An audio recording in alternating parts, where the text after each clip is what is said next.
لبيك اللهم لبيك لبيك لا شريك لك لبيك إن الحمد والنعمة لك والملك لا شريك لك لبيك اللهم لبيك لبيك لا شريك لك. Ketika ahli sunnah wal jamaah mencoblos dan kemudian keluar dari manhaj ahli sunnah wal jamaah, antum harus ketahui tidak mudah, tidak gampang menjadikan seseorang itu dia adalah seorang hizbi karena hanya sebuah kesalahan yang mereka miliki. Antum harus ketahui ahli sunnah wal jamaah itu terjatuh dalam perkara-perkara maksiat dan dosa. Ahli sunnah bukan orang yang maksum, kullu bani Adam khata. Kata Nabi SAW, semua umatku berpotensi melakukan kesalahan. Berarti jangan anti katakan ahli sunnah itu tidak melakukan kesalahan. Ahli sunnah itu tidak melakukan kekeliruan. Ahli sunnah itu tidak terjatuh dalam maksiat dan dosa. Pemahaman akidah seperti ini akidah yang batil. Bismillahirrahmanirrahim. Assalamualaikum warahmatullahi wabarakatuh. Alhamdulillah hamdan katsiran thayyiban mubarakan fi kama yuhibbuna wa yarda. Wassalatu wassalamu ala Rasulillah wa ala alihi wa ashabihi wa man tabi'ahum bi ihsanin ila yaumil wa ba'd. Demokrasi itu adalah merupakan sistem pemerintahan yang kita jalankan di negara kita tercinta ini, yaitu Indonesia. Dengan segala berbagai macam problematika yang ada, ternyata sistem demokrasi ini tidak bisa menjawab dan memberikan solusi dari permasalahan hidup, kenegaraan, dan menjalankan roda pemerintahan yang kita rasakan hari ini maupun sampai kiamat nantinya. Kenapa jamaah rahmatullah? Sebab sistem demokrasi ini adalah bukan sistem yang lahir dari rahim agama Islam atau dari syariat Allah Subhanahu wa taala. Tetapi sistem ini adalah merupakan sistem yang kita adopsi dari negara-negara barat untuk menciptakan sebuah pemerintahan dengan tujuan bisa memberikan solusi menjalankan roda pemerintahan yang mereka jalani. Tab jamaah rahmatullah. Beberapa hari ke depan kita akan memilih siapa yang akan menjadi pemimpin kita, presiden kita yang akan menjalankan roda pemerintahan. Dan semua saya yakin kita mengharapkan dan menginginkan dan memimpikan sosok pemimpin yang bisa mengayomi, bisa memperbaiki ekonomi, bisa memperbaiki kesenjangan sosial, dan memberikan pemerataan keadilan bagi seluruh rakyat Indonesia. Di mana itu adalah merupakan cita-cita perjuangan kemerdekaan kita yang pernah ditorehkan, yang pernah diraih oleh para pejuang-pejuang bangsa negeri ini. Betapa sedihnya jamaah rahmatullah para pahlawan ketika melihat satu sama yang lainnya anak bangsa ini melakukan ketidakadilan di negeri yang pernah mereka berjuang berdarah-darah di negeri tersebut.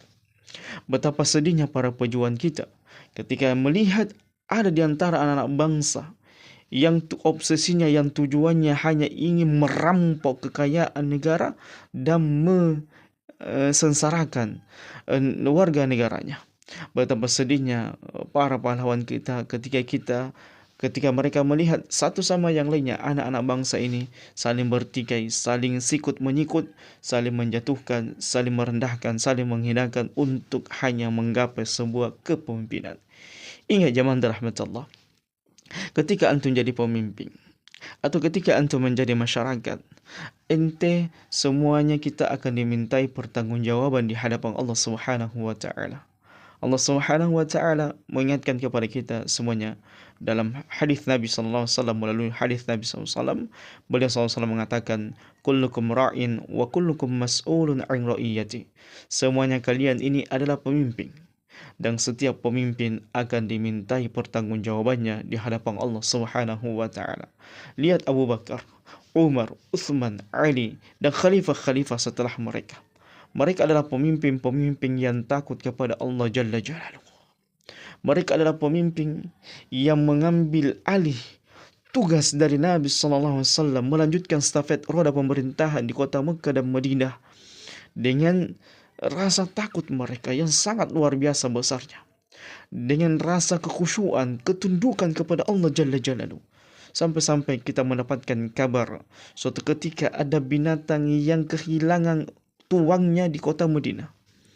Maka binatang ini pun kesana kemari, kebingungan mencari di mana tempat dia bersarang, dia berkandang, dan siapa tuannya.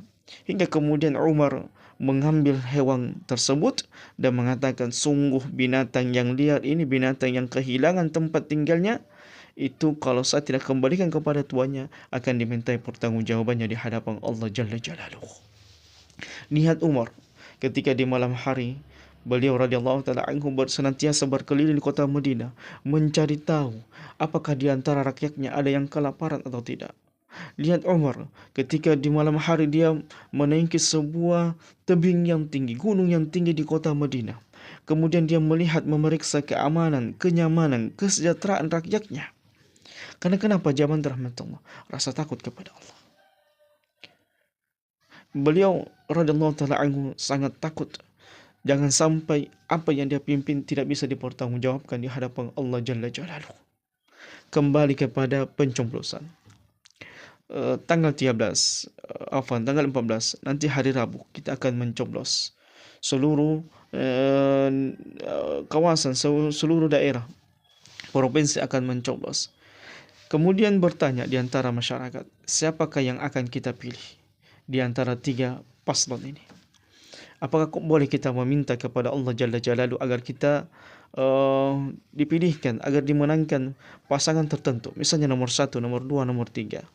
Namun ada kaidah yang sangat indah zaman rahmatullah. Sesungguhnya manusia itu hatinya dipegang oleh Allah Jalla Jalaluhu. Sesungguhnya manusia itu ubun-ubunnya berada di tangan Allah, kekuasaan Allah Jalla Jalaluhu. Allah mudah membolak-balikan hati seseorang yang tadinya hatinya baik. Allah Subhanahu wa taala mudah dan gampang bagi Allah Jalla Jalaluhu membolak-balikan hatinya menjadi hati yang busuk. Yang tadinya hatinya busuk, Allah Subhanahu wa taala mudah baginya untuk memberikan hidayah Islam dan dia takut kepada Allah Jalla Jalaluhu. Banyak di antara para sahabat yang dahulunya mereka membenci Islam, memerangi Islam, ingin membunuh Nabi SAW, di antaranya Umar ibn Khattab. Kemudian Allah berikan hidayah, maka tampillah Umar sebagai orang yang sangat mencintai Nabi SAW, mencintai Islam, mencintai Allah Jalla Jalaluhu. Dan beliau di antara orang-orang yang sangat tunduk dan takut kepada Allah Jalla Jalaluhu. Di antaranya Khalid ibn Walid, di antaranya sahabat-sahabat yang lainnya yang dahulu memusuhi Islam, membenci Islam, sangat merendahkan Islam, memusuhi Islam. Tapi ketika mereka mendapatkan hidayah, jadilah mereka manusia, orang-orang yang sangat mencintai Islam. Demikianlah tiga pemimpin, calon pemimpin kita. Yang kalau kita mengatakan pemimpin nomor 1 baik, pemimpin nomor 2 bermasalah, nomor 3 kurang respect, Allah yang membolak-balikan hati mereka. Boleh jadi pemimpin nomor 1 ini berubah menjadi buruk. Boleh jadi pemimpin nomor 2 ini kemudian dia bertobat kepada Allah di akhir di perjalanan hidupnya dan dia menjadi orang baik. Nomor 3 begitu pula. Tidak ada seorang pun di antara kita yang bisa menentukan nasib perjalanan seseorang kecuali Allah Jalla Jalaluhu.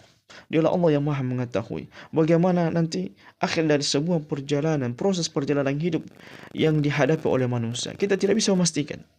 Jangankan kita, para pelaku maksiat, kita tidak boleh menjudge mereka, mereka akan masuk ke dalam neraka. Begitu pula dengan ahli ibadah, kita tidak boleh menjudge mereka, mereka dalam syurga.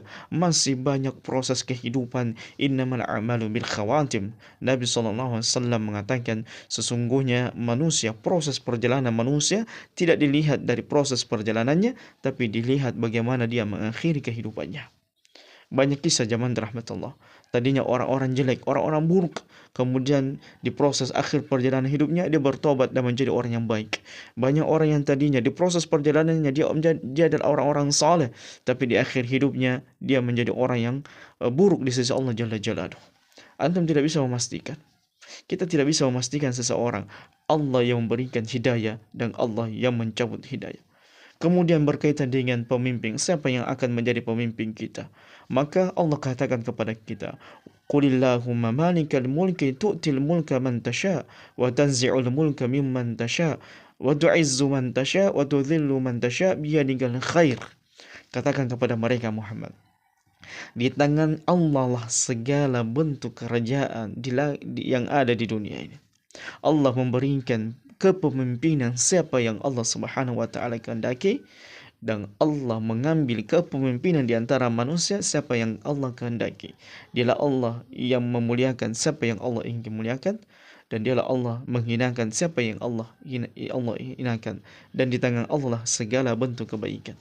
Kalau kita merasa kepemimpinan di antara wasilah untuk memperbaiki umat, maka kita meminta kepada Allah agar kita dipilihkan yang paling terbaik di antara ketiga ini.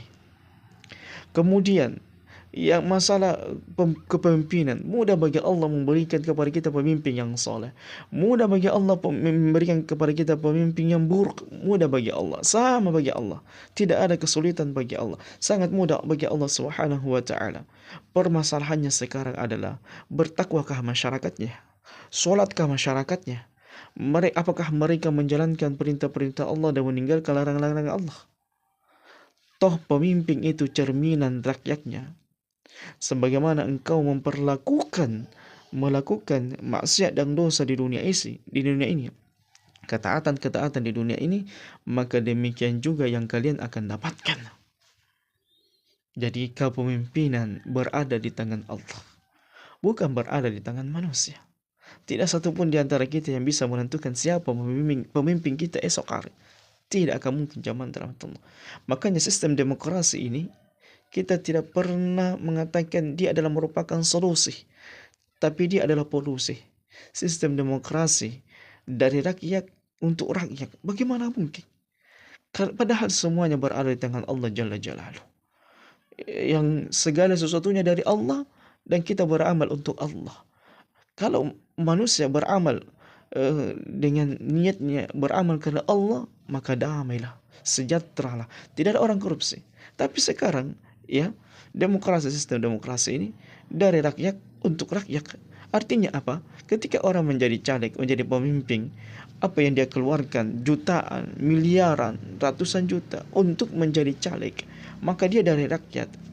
Dan ketika mereka menjawab, itu kembali untuk mereka sendiri.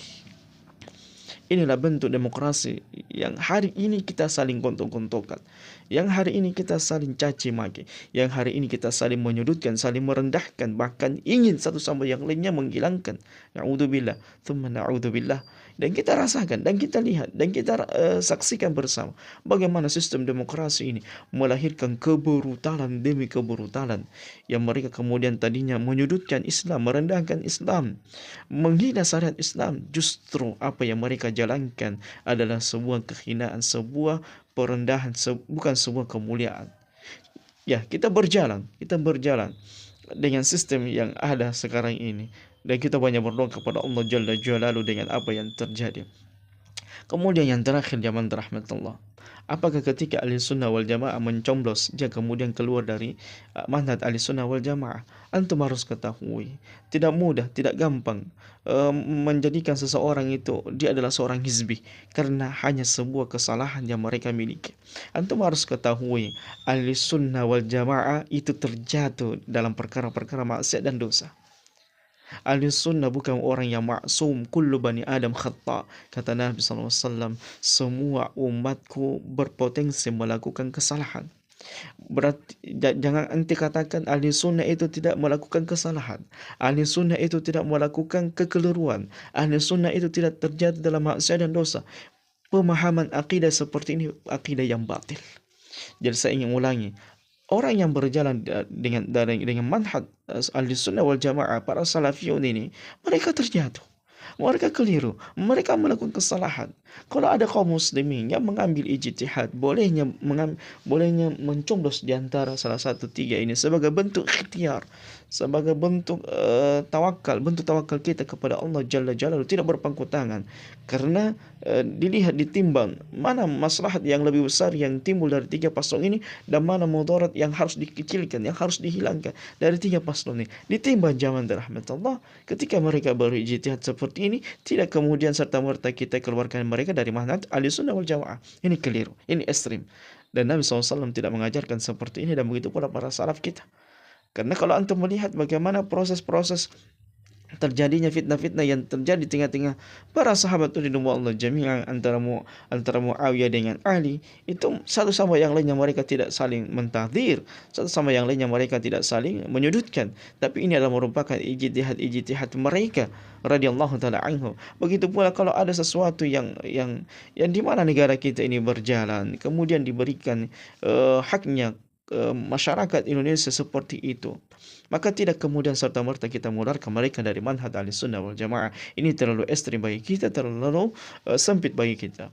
Zaman rahmatullah, di zamannya Muttarrif ibn Abdullah, ini banyak ulama-ulama yang kemudian memberontak, mengangkat senjata kepada Hajjaj ibn Yusuf.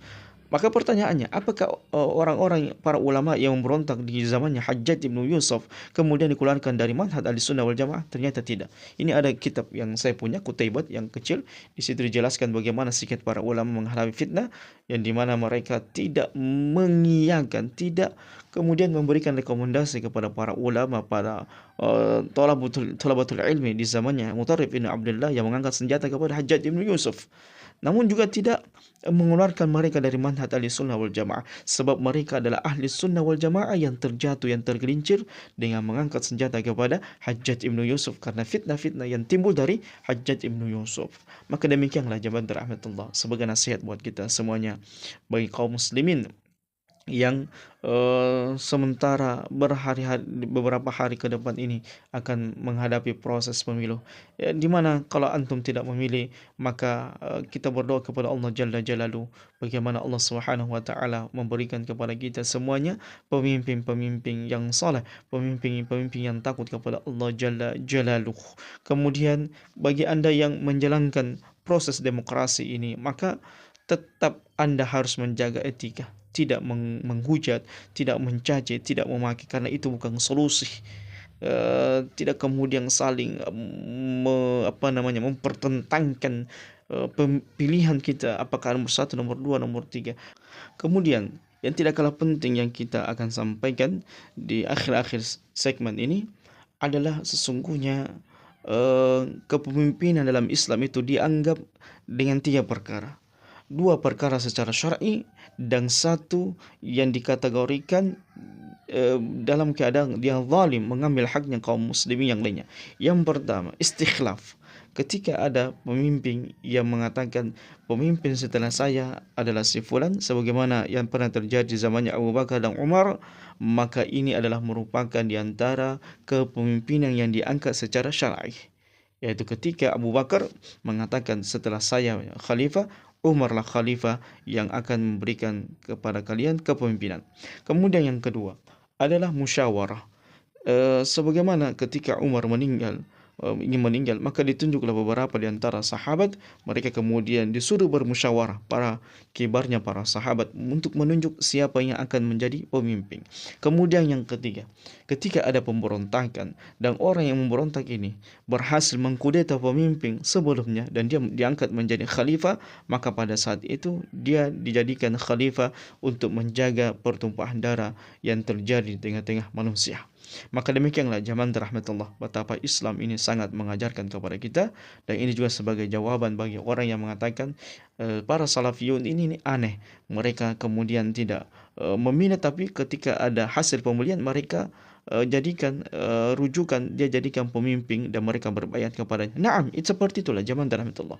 Ahlussunnah wal Jamaah secara umum mereka tidak ikut nimbrung dalam demokrasi ini, tapi ketika ada pemimpin yang dilahirkan dari sistem demokrasi yang batil ini, maka itulah pemimpin kita, dan Nabi SAW memerintahkan kepada kita untuk sami'na wa ata'na dalam perkara ma'ruf kepada pemimpin yang telah lahir dari sistem demokrasi ini. Demikianlah zaman rahmatullah apa yang bisa kita sampaikan, mudah-mudahan ada manfaatnya. Semoga Allah Subhanahu wa taala menganugerahkan kepada kita semuanya pemimpin yang saleh dan pemimpin yang taat, dan semoga kita diberikan negeri-negeri baldatun thayyibatun wa rabbun ghafur. Subhanakallahumma bihamdika asyhadu an la ilaha illa anta astaghfiruka wa atubu ilaik, wa akhiru da'wana anil hamdulillahi rabbil alamin. Wassalamu alaikum warahmatullahi wabarakatuh.